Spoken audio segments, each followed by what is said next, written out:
자, 우리가 지금 출애굽기의 중요한 내용들을 함께 살펴보고 있는데 오늘은 십계명 말씀으로 여러분들과 함께 나누려고 합니다.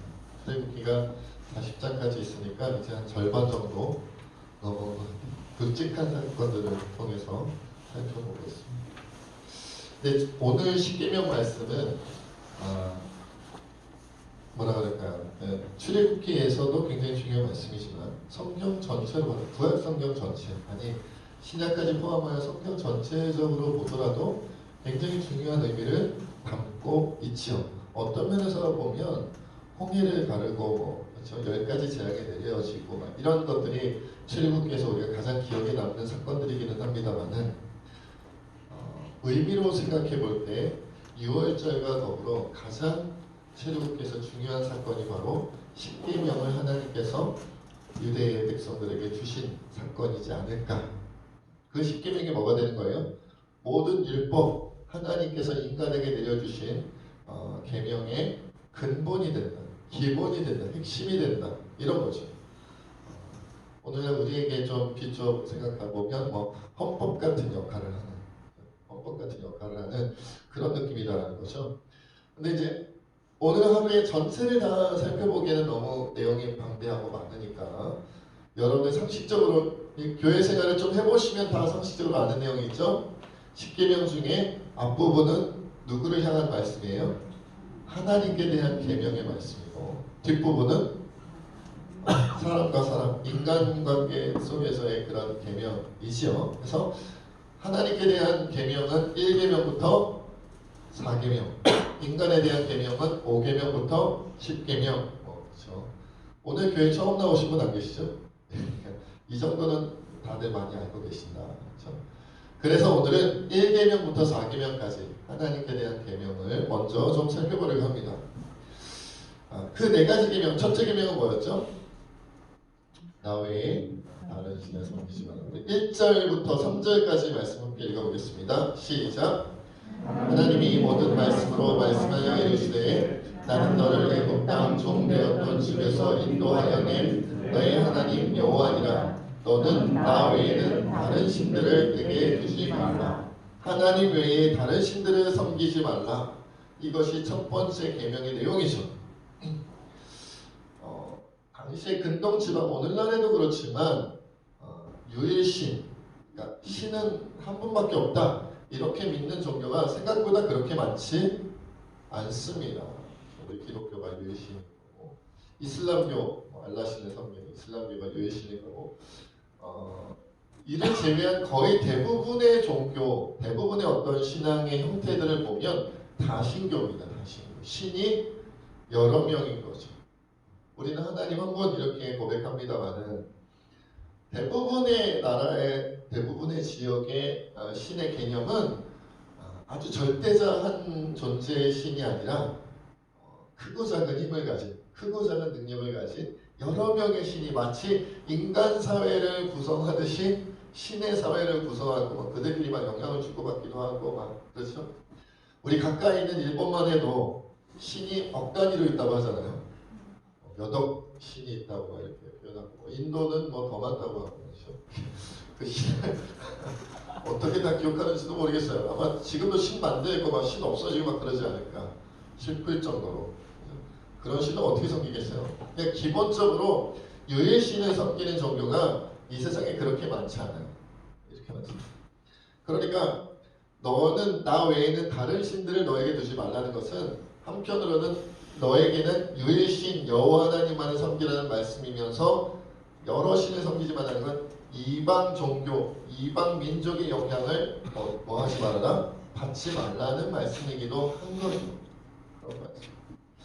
여러분 우리가 이제 다른 나라에 선교하시는 분들 보면 인도 선교사님께 제가 예전에 한번 그런 이야기를 들은 적이 있어요.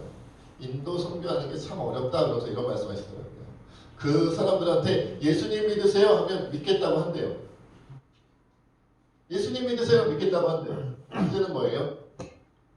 유일신 하나님을 섬기듯이 섬기는 게 아니라 수억 명의 신 중에 예수님도 믿고 하나님도 믿고 온갖 신을 다 믿는 중에 짬뽕에서 믿는다는 거예요. 다원주의가 인도로부터 왔다 이런 설도 있더라고요. 이 신도 믿고 저 신도 믿고 요 신도 믿으니까 오히려 너무 쉽게 좋죠. 예수님도 믿을게요. 이렇게 나온다는 거예요. 그러니까 성경적으로 하나님의 뜻대로 믿는 게 아니라 자기 개념의 신을 믿어버린다고 하니까 오히려 더 어렵다라는 거죠. 그렇다면 여러분 하나님만이 오늘 우리가 고백했듯이 유일신 하나님이라고 유일한 신이라고 우리가 고백한다면 그러면 여호와 하나님 우리 삼위일체 하나님을 제외한 기독교의 삼위일체 하나님을 제외한 다른 신들은 어떤 존재가 되는 거예요? 가짜 신이 되는 거예요. 거짓 신이 되는 겁니다. 그래서 우리 삼위일체 하나님, 우리 기독교 하나님을 믿는 것 외에 다른 신을 섬긴다, 다른 종교를 가진다는 것은 결국 뭐예요? 거짓 신, 가짜 신, 가짜 신앙을 갖게 되는 것이다. 그래서 우리가 분명히 해야 돼요. 그리고 결국 가짜 신, 거짓 신, 진짜 신이신 하나님이 계시는데 거짓 신, 가짜 신을 섬기고 따른다면 결국 누구를 돕는 일이 될까요? 사단을 돕는 일이 되는 사단을 돕는 일이 되는 거죠. 그렇죠? 저는 그런 생각을 많이 해봐요. 제가 어릴 때만 해도 요즘보다는 교회들이 막 전도를 활발하게 많이 했죠. 선교도 그렇고 전도도 훨씬 활발하게 많이 했는데 그 전도할 때 보면 다른 종교인들에 대한 전도도 활발히 했던 것 같아요. 불교인이라든지 무속신에 빠진 분들도 그렇고 다른 종교인들에 대한 전도도 굉장히 활발하게 전도해야 된다는 사명이 있었죠. 가족 중에 친척 중에 어떤 이웃이나 친구들 가운데 교회 다니지 않고 예수님을 믿지 않고 다른 종교 생활하는 사람들, 다른 종교를 믿고 있는 사람들에 대하여서도 우리는 전도 대상이라고 생각하고 기도하고 막 어떻게든 전도해보려고 애쓰고 이런 일들이 많이 있었죠. 그런데 언제부턴가 조금씩 슬금슬금 그 전도가 사라지고 있지 않나라는 생각이에요. 요즘 전도는 어떤 개념입니까? A 교회에 있는 사람이 B 교회로, B 교회에 있는 사람이 C 교회로 옮겨가게 만드는 것을 전도로 착각하는 경우가 많아요. 그런 거를 전도로 생각하는 경우는 우리 교회만 많아지면 전도야. 우리 교회 성도 수가 많아지면, 우리 교회 신자 수만 늘어나면 그거 전도라고 생각하는 개념이 있더라고요. 그리고 아니면 교회 다니다가 안 나가는 사람을 데리고 오는 거. 물론 그건 전도라고 우리가 볼 수 있겠습니다만은 조금 엄밀히 따지면 그렇게 볼 수 있겠습니다만은 근데 요즘 아예 신앙이 없다, 난 무교다 그런 사람들 전도하는 것도 좀 가끔 봅니다만은 다른 종교의 심취해 있는 사람들에 대한 전도, 다른 종교에 있는 들에 대한 전도는 우리가 너무 문명화되고 문화인이 돼가지고 되게 조심스러워 하다 못해 약간 외면하고 있지 않을까. 별로 신경 쓰지 않아요. 저 사람은 절에다, 저 사람은 불교인이야, 저 사람은 유교인이야, 저 사람은 이슬람교인이야. 그러니까 전도하려는 생각 자체가 별로 없어졌더라고요. 그런 얘기가 잘 나오지 않아요. 어떻게 하면 그런 종교를 갖고 있는 사람들에 대해 하나님을 전하고 예수님을 증거하고 어떻게 하면 전도할 수 있을까, 이런 고민과 기도를 예전에 비하면 턱없이 부족하게 하지 않는다는 거죠. 그것은 상대적으로 역으로 말하면 오직 하나님만이 유일한 하나님이시다, 유일한 신이시다라는 우리의 신앙 고백이 약해졌다고 볼 수 있는 거예요. 저는 어릴 때 예수님을 초등학교 2학년 때부터 교회를 다녔습니다만 중학교 3학년 때 예수님을 구주로 고백했거든요. 그때 거듭났다라고 저는 생각을 하는데 그러고 나니까 그때는 저도 지금보다 많이 뜨거워져요. 체온도 많이 높고 많이 가시고 학교에 있는 거의 모든 친구들에게 예수님을 전하려고 무지 애를 썼던 것 같아요. 받아들이든지 아니 받아들이든지 쪽지도 건네주고 너 교회 가보지 않을래? 이번 주에 주일날 교회 가자. 아니 우리 교회에서 무슨 문화 행사하는데 같이 가보자. 이번에 부활절인데 성탄 드는데 가보자. 막 매점 쫓아다니고 빵 사주고 밥은 못 사줬다고 하고 밥은 비싸잖아요. 그러니까 막 이렇게 돌아다니면서 굉장히 전도하려고 애를 썼던 것 같아요. 근데 저도 지금 많이 약해져요. 우리 모두가 굉장히 약해져요. 특별히 타종교인에 대한 개념, 전도에 대한 개념, 사명감이 거의 사라져 버렸다라는 거예요. 불교인이래, 그러면 그냥 포기. 교회 안 다니는 사람, 아무 종교도 갖지 않는 사람들 찾아보자. 이런 느낌. 아니면 교회 다니다가 안 다니는 사람 찾아보자. 교회 생활 열심히 안 하는 사람 찾아보자. 요 정도로 정도 개념이 바뀌지 않는다는 거죠. 그러나 분명한 것은 이것은 이런 마음들은 결국 하나님을 위한 마음이 아니라 누구를 위한 마음이 된다? 사단을 돕는 일이 되고 만나는 거예요. 두 번째는 우상을 만들어 섬기지 말라고 주님 말씀하셨습니다. 우리 4절 말씀 함께 읽어보겠습니다. 시작. 너를 위하여 생긴 우상을 만들지 말고 또 위로 하늘에 있는 것이나 아래로 땅에 있는 것이나 땅 아래 물속에 있는 것에 어떤 우상도 만들지 말며. 자, 1계명과 2계명이 되게까지 1계명은 다른 신을 섬기지 마라. 하나님 외에. 2계명은 우상을 만들어 섬기지 마라. 뭐가 다릅니까? 둘 다 신을 섬기는 것 같은 느낌이 들잖아요. 그래서 구분이 잘 안 가죠. 저도 어릴 때는 구분이 잘 안 갔어요. 다른 신을 섬기는 것과 우상을 섬기는 것과 뭐가 다르지? 우상이 다른 신이고 다른 신이 우상 아닌가라는 생각을 많이 했단 말이에요. 그런데 결정적인 차이점이 우리 4절 말씀에 계속 반복되는 단어가 있어요. 뭐가 반복될까요? 만들지 마. 만들다라는 데 포커스가 있습니다. 다른 신과 우상의 가장 큰 차이점은 우상은 뭐 한다? 만든다는 형상으로든 어떤 모양으로든 어떤 의미로든 만들지 말라는 거예요. 그래서 여러분 다른 신들을 섬긴다는 것은 말하자면 조금 더 이미 신앙이 종교적인 체계를 갖춘 느낌이 들죠. 가장 쉬운 예로 불교, 이슬람교, 다른 신들이지. 그렇죠? 다른 신들이지. 다른 또 여러 종교들이 또 있을 수 있고 힌두교도 있을 수 있고 합니다만 이미 어떤 체계를 가지고 있는 경전을 가지고 있다라든지 여러 가지 신앙의 체계를 가지고 있는 종교의 체계를 갖고 있는 그런 경우에 우리가 보통 다른 신이다, 이방신이다 이렇게 많이 표현을 하죠. 그렇죠? 우상은 뭡니까? 우상은 그런 개념이 없어요. 어찌 보면 일본의 그 다신 몇억 신이 있다고 힌두교의 다신 거기도 몇억이죠. 이쪽이 우상에 조금 더 가깝다고 볼 수 있어요. 다른 신들은 조금 이제 숫자가 적고 우리가 어떤 신인지 기억할 수 있고 지켜볼 수 있고 바라볼 수 있는 느낌이라면 우상은 만들기 나름이에요. 만들기 나름. 우상은 이런 겁니다. 내가 오늘 마이크 신을 하나 마이크 신을 섬겨야겠다. 마이크를 만들어 가지고 이것을 내 신으로 섬기는 거죠.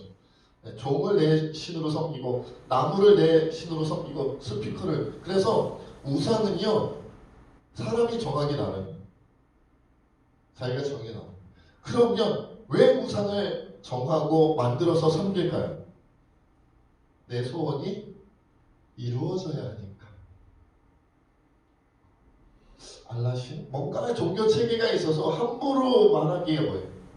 부처님, 거기도 뭔가 불교 철학이 있고 막 불교 그 사상이 있어가지고 함부로 내 뜻을 막 하기가 조금 그런데 우상은 내가 막 주도적으로 만든 존재이다 보니까 내가 내 소원을 아뢰고 그 소원을 들어달라고 내 욕심을 이루어달라고 얘기하기가 훨씬 쉽고 편하다는 거예요. 그런 의미에서 우상을 만드는 거예요. 그래서 여러분 잘 아시는 것처럼 출애굽기 32장에 보면 드디어 어떤 우상이 등장을 하냐면 여호와 하나님이라는 우상이 등장을 합니다. 우리 출애굽기 32장 찾아보겠습니다. 출애굽기 32장.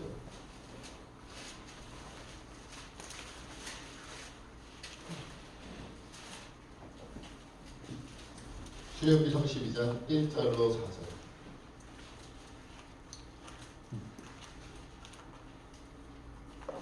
출애굽기 32장 1절로 4절입니다. 함께 읽습니다. 시작. 백성이 모세가 산에서 내려오니 더님을 보고 모여 백성이 아론에게 이르러 말하되 일어나라 우리를 위하여 우리를 인도할 신을 만들라. 이 모세 곧 우리를 애굽 땅에서 인도하여 낸 사람은 어디에 배웠는지 알지 못함이니라.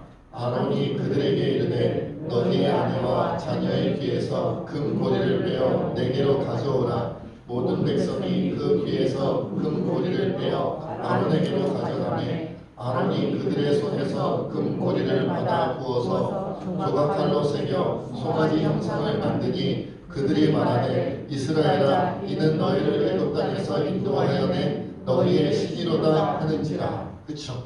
송아지 형상을 만들고 그 이름을 뭐라고 지은 거예요? 여호와 하나님이라고 이름을 지은 거예요.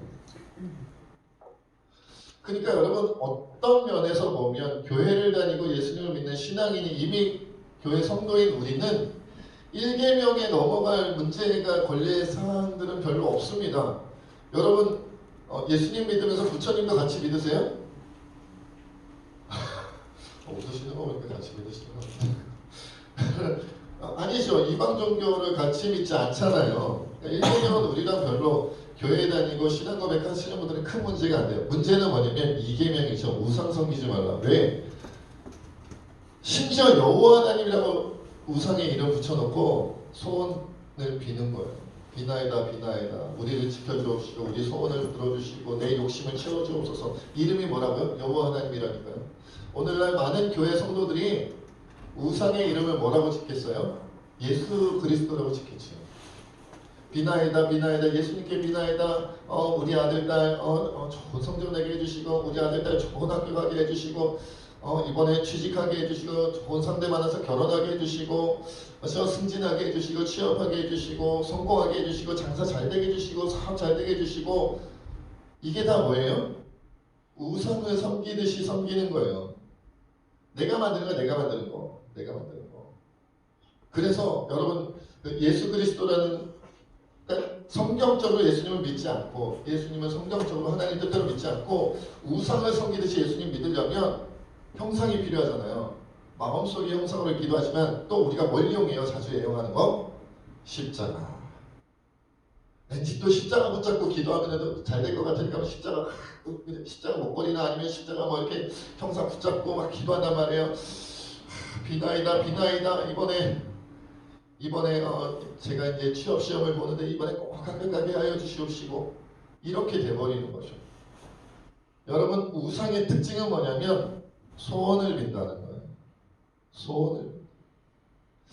내 소원이 하나님의 뜻에 맞는지 안 맞는지 중요하지 않아요. 내가 원하는 바가 하나님 기뻐하실지 안 기뻐하실지 그거 중요하지 않아요. 내가 기쁜 거예요. 내가 원하는 거예요. 그러면 하는 거죠. 여러분 여호와 하나님을 섬기는 게 나쁩니까? 안 나빠요. 그런데 여호와 하나님을 섬긴다는 구실을 대면서 사실은 자기들의 소원, 자기들의 욕심을 채워달라고 하니까 문제가 되는 거예요. 송아지 만들고 여호와 하나님을 섬기니까 하나님 기뻐하셨죠? 아니요. 진노하셨어요. 하나님 진노하셨어요. 얼마나 진노했느냐? 모세가 그 십계명 두 돌판 들고 왔다가 어떻게 해요? 던져서 깨버릴 정도로.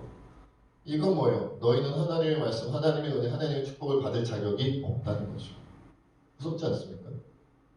구약시대 이스라엘 사람들 정말 이상해. 왜 그런 짓을 벌여?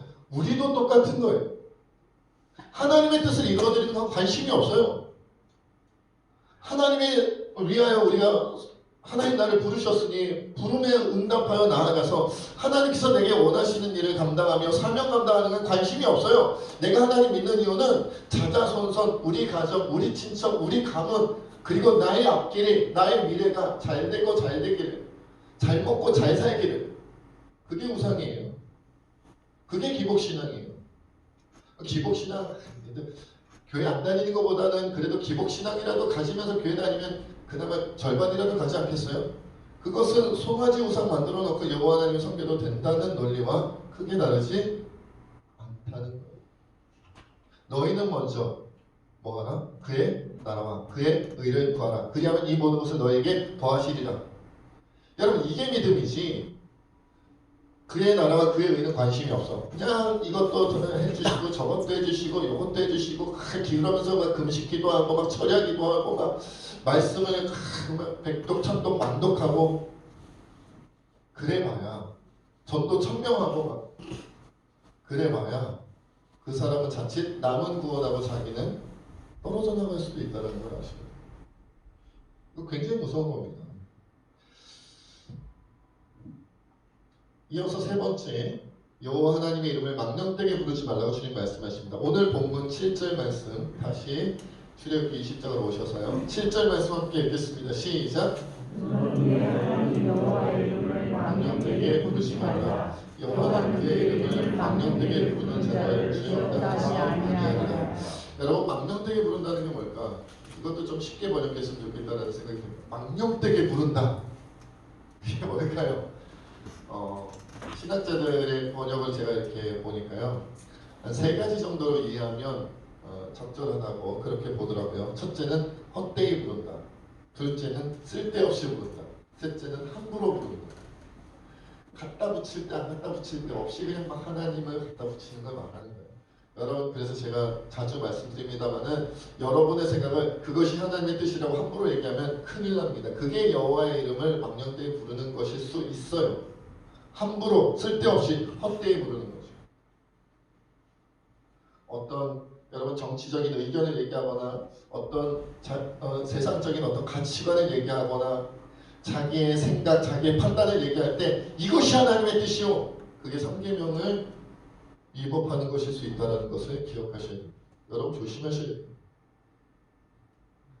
자기 소신, 자기 확신에 강력하게 세워져 있고 사로잡혀 있는 분들이 주로 이런 죄악을 자주 저지를 가능성이 있어요. 굉장히 조심해야 돼요. 그냥 하나님의 뜻이 이쪽이지 않을까 싶습니다. 이 정도만 해도 다행인데 틀림없대 이것은 하나님의 뜻이에요. 그래서 저는 가끔 이제 그 텔레비전이나 이렇게 미디어에 보면 어떤 신앙인들이 이것이 하나님의 뜻이라고 얘기하는 거 보면 성경에 없는 내용인데 이 세상의 어떤 일들을 얘기하고 이 세상에 대한 어떤 것들을 해석하고 판단하고 그것에 대한 자기 의견을 얘기하면서 이것이 하나님의 뜻이라고 얘기하는 거 보면 무서운 생각도 들어요. 무서운 생각이 들죠. 이렇게 쉽게 얘기할 것이 아니다라는 거죠. 여러분, 이름이 왜 그러냐면 이름은요, 히브리인들에게 있어서 이 이름은 그 이름 안에 뭐가 들어가 있다고 느끼냐면 그 이름 안에 그 개인의 품성이 들어가 있고 그 개인의 속성이 들어가 있고 그 개인의 인격이 들어가 있으며 심지어 그 개인의 미래의 삶이 들어가 있다고 생각했어요. 이름대로 살게 된다, 이런 게 있었단 말이에요. 그리고 여러분, 성경에 보면 이름은 어떤 것이냐면 이름을 지어주는 자와 그 이름을 지어받는 자 간에 뭐가 형성이 되냐면 주인과 종의 관계, 소유 관계, 이런 것이 형성된다고 봤어요. 그래서 여러분, 천지창조를 하나님 하시잖아요. 첫째 날에 빛이 있으라 말씀하시고, 그렇죠? 그리고 둘째 날에 공창을 나누시고, 이것은 하늘이라, 땅 바다 식물 만들고, 이것을 땅이라, 이것을 해라, 이걸 달이라, 이걸 별이라. 하나님이 뭐 하세요? 이름을 붙여주시죠. 이름을 붙여줬다. 내가 이름을 붙여줬다는 것은 이름을 받은 자가 종이고 이름을 지어준 하나님이 주인 된다는 거예요. 그래서 이 지구를 만드시고 지구를 다스리는 청지기로 누구를 세우셨어요? 아담을 세우셨죠. 그래서 이 지구상의 동물에 대하여는 아담이 이름을 지어줍니다. 하나님께서 아담아 네가 이름 지어줘라 그래서 이 땅의 짐승은요, 이 땅의 짐승들은 아담이 이름을 지어줘요. 아담이 다스릴 자가 된다는 느낌이라는 거죠. 이름이 이렇게 중요한 의미를 갖고 있는데 그 이름을 정말 가볍게 아무런 생각 없이 깊이 생각하지 않고 성경에 비추어보지 않고 기도해보지 않고 이것이 하나님의 뜻이네, 이것이 하나님의 원하시는 말에 하나님의 이름을 여기다 붙이고 저기다 붙이고 하는 것은 옳지 않다. 그래서 어떤 목사님들이나 어떤 신학자들은 예배라는 명칭도 함부로 사용하면 안 된다고들 많이 말씀하세요. 그냥 예배라 하지 말고 기도해라 하자. 예배라 하지 말고 찬양 집회라고 하자. 그런 이유가 왜냐면 예배는 가벼운 게 아니에요.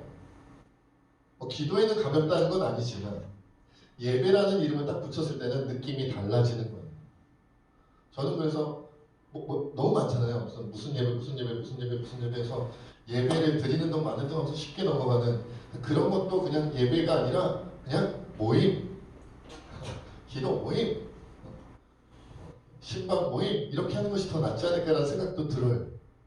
왜? 하나님의 이름을 너무 헛되이 가볍게 쓸데없이 부르는 경우가 생기기 때문이라는 거죠. 자칫 잘못하면 뭐가 되는 거예요? 하나님의 이름을 가볍게 쓸데없이 함부로 쓰게 되면 이름이 뭘 갖고 있다고요? 주인과 종의 관계를 드러낸다고 그랬잖아요. 우리가 주인이 되고 하나님이 종이 되는 신성 모독이죠. 있을 수 없는 일이 벌어지기도 합니다. 벌어지기도 합니다. 실제로. 마지막 네 번째 뭘까요? 안식일을 기억하여 거룩하게 지키라. 우리 8절부터 11절 말씀 읽겠습니다. 시작. 안식일을 기억하여 거룩하게 지키라. 엿새 동안 힘써 내 모든 일을 행할 것이나 일곱째 날은 내 하나님 여호와의 안식일이지 너나 내 아들이나 내 딸이나 내 남종이나 내 가족이나 내 문 안에 머무는 객이라도 아무 일도 하지 말라. 이는 엿새 동안에 나 여호와가 하늘과 땅과 바다와 그 가운데 모든 것을 만들고 일곱째 날을 지었습니다. 그러므로 나 여호와가 안식일을 복되게 하여 그날을 거룩하게 하였느니라. 그렇죠. 6일 동안 천지를 창조하시고 일곱째 날 안식을 취하셨기 때문에 그날을 하나님께서 복되게 하시고 거룩하게 하셔서 뭐 하지 않고 일하지 않고 안식을 취하면서 거룩하게 보내게 하나님께서 만드셨죠. 안식일을 그래서 거룩하게 지킨다는 것은 뭐냐면 하나님을 기억하며 영광을 돌린다는 의미고 하나님의 뜻대로 선하게 지킨다는 것을 하나님을 기억한다고 할 때는 하나님의 무엇을 기억하는 거예요? 하나님이 창조 주님이시다. 우주의 주관자이시다. 우주의 주인이시다. 이것을 기억하는 거예요. 그리고 또한 그 창조주님이 우주의 주인이신 하나님이 나를 사랑하시고 나를 구원하시고 내게 베푸신 선하심, 내게 베푸신 의로우심, 나를 죄와 사망에서 건지셨다라는 것, 이런 것을 기억하면서 경배하고 찬양하고 영광을 돌리는 거죠. 그러니까 안식일은 물론 예배드리는 날 맞는데 그 예배를 통하여 우리가 뭐 하는 거예요? 하나님과 하나님께서 하신 일, 하나님의 나에 대한 의미, 이것을 기억하는 날이다. 열심히 일하면서 그죠? 회사에서 일한 거 장사하고 사업하면서 그것을 기억하여 하나님께 영광 돌리기가 집중하여 하기가 어렵잖아요. 그렇죠? 회사 일하면서 주님을 찬양합니다. 이렇게 어렵잖아요. 하나님의 하신 일을 떠올리기가 어렵잖아요. 그렇죠? 그러니까 뭐라는 거예요? 나를 정하여 그날은 다른 것을 하지 않고 하나님을 기억하는 날로 만드는 거죠. 그것이 거룩한 주일이고 안식일이라는 거예요. 거룩한 주일. 그래서 마태복음 22장 37절로 38절에 보면 예수께서 이르시되 내 마음을 다하고 목숨을 다하고 뜻을 다하여 주 너희 하나님을 사랑하라 하셨으니 이것이 크고 첫째 되는 계명이라 그랬죠. 마음을 다하고 목숨을 다하고 뜻을 다하여 하나님을 기억하고 하나님을 사랑하고 그 사랑을 고백하며 찬양하는 날이 바로 안식일, 오늘날 우리에게는 주일이 되는 거죠. 주일. 정신없이 달려가다 보면, 정신없이 삶을 살다 보면 하나님을 위하여 내가 마음을 다해야겠다, 하나님을 위하여 내가 목숨을 다해야겠다, 하나님을 위하여 내가 뜻을 다해야겠다는 생각을 잊어먹거나 잘 기억하지 못하고 넘어간단 말이에요. 저도 그럴 때가 있어요. 급한 일들을 막 처리하면서 막 살다 보면 어쩔 때는 하나님을 기억하지 못하고 잊어버리고 막 말하고 행동할 때가 있단 말이에요. 일주일에 한 번은 그날만은 일주일 동안 내가 어떻게 살았는지 반성하면서 하나님 뜻대로 살았는지 아니면 내 뜻대로 살았는지 돌아보면서 다시금 하나님 뜻 가운데로 돌아가기 위하여 우리를 정비하고 하나님을 기억하고 되새기는 날, 그날이 뭐다? 안식일이요? 주일인 거죠. 만약 이것을 게을리한다면 우리는 하나님을 기억할 수가 없습니다. 기억할 수 있다고 하는 것은 오만이 되고 교만이 될 수밖에 없습니다. 이 세상에서 제일 무서운 게 하나님을 잊어버리는 겁니다. 사업이 너무 잘 돼서 하나님을 잊어버릴 수도 있고, 장사가 너무 잘 돼서 하나님을 잊어버릴 수도 있고, 아니면 너무 힘들어서, 너무 괴로워서, 너무 고통스러워서 하나님을 잊어버릴 수도 있죠. 여러분, 이 세상 일이 잘 되든 잘 안 되든 간에 가장 중요한 것은 하나님을 기억하면서 하는 거예요. 하나님을 기억하면서. 그리고 이 세상에서 하는 모든 일들 가운데 우리는 하나님과의 연관성을 빼놓고 할 수가 없죠. 저 목사이지만 하나님 안에서의 목사입니다. 여러분 사업가십니까? 하나님 안에서의 사업가입니다. 장사하십니까? 하나님 안에서의 장사를 하시는 거예요. 회사원입니까? 가정주부입니까? 하나님 안에서 하시는 거예요. 이것이 우리에게 가장 중요한 것이다. 그래서 만약 이 세상 모든 것을 다 잘 감당하고 모든 것을 다 잘하고 있는데 그러나 그 삶 가운데 하나님이 기억함이 없다. 가장 잘못 살고 있는 거예요.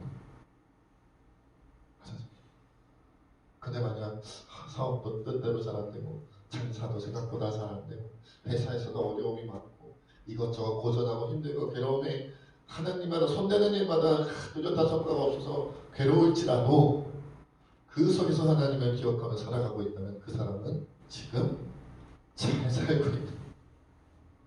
잘 살고 있는 거예요. 하나님 이렇게 말씀하세요. 하나님 뜻대로 살려고 지금 달려가고 있다면 뭐 하지 말아라? 낙심하지 마라. 포기하지 마라. 하나님께서 모든 것 가운데 역사해 주시고 오늘 이 시간 함께 주님 앞에 이렇게 기도하기를 원합니다.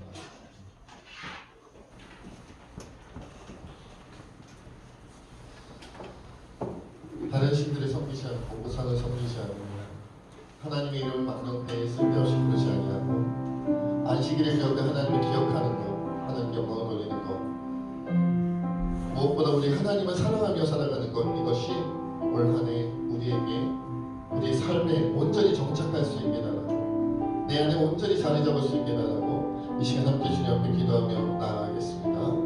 아버지 하나님